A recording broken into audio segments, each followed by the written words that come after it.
Yeah, I mean, I was pretty confident in my like programming skills, and I had done a couple like I had done the Yeah. co-ops, and I was better than the other like interns. So like, I didn't have a big self-confidence problem in like my abilities, but it was like you don't know where you're going exactly. Yeah. You want to get into like game design, but it's actually a pretty difficult thing to break into for a lot of people.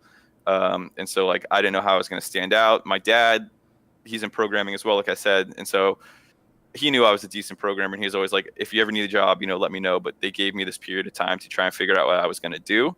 But it was, I would say, like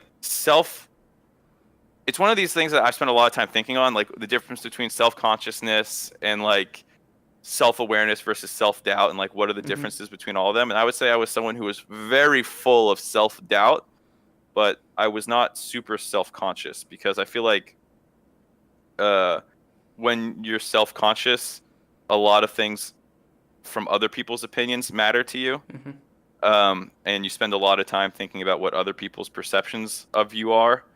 And it can manifest itself in like, Yeah. a lot of other ways. But for me, I was full of self-doubt. Like I did not care what other people really thought of me.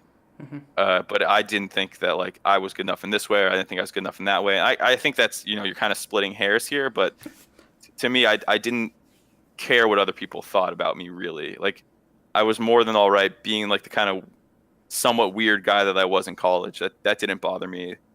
Once I had kind of like been like, yeah, this is who I am come senior year. And my anxiety definitely hit its worst point, where I had this interview with this company. I forget what it was. I think it was like Game Show Network people who were like making online games as versions of their ones. And I just froze in the meeting. Like they asked me a pretty simple, like, if you ever have interview for a technical job, usually what starts is you go through a couple of preliminary interviews where they're just asking your history and stuff you've done, how confident you feel, and then you usually get one really heavy day of interviews that are full of like technical people who you're going to end up working with, and they ask you a couple of questions and stuff like that. And I was doing fine, get to my first technical interview, and the guy asked a pretty generic algorithm problem, and like my brain just like locked up, froze, couldn't figure out the problem for the life of me, even though it was super easy. And that was like in the middle of my series of interviews, and I had known I completely fucked it up at that point, because I had just bombed in front of this guy, and so like I got so nervous and anxious over that eventually I had to go like excuse myself, and I went. This was a phone interview, thank God, so I was just in my own place.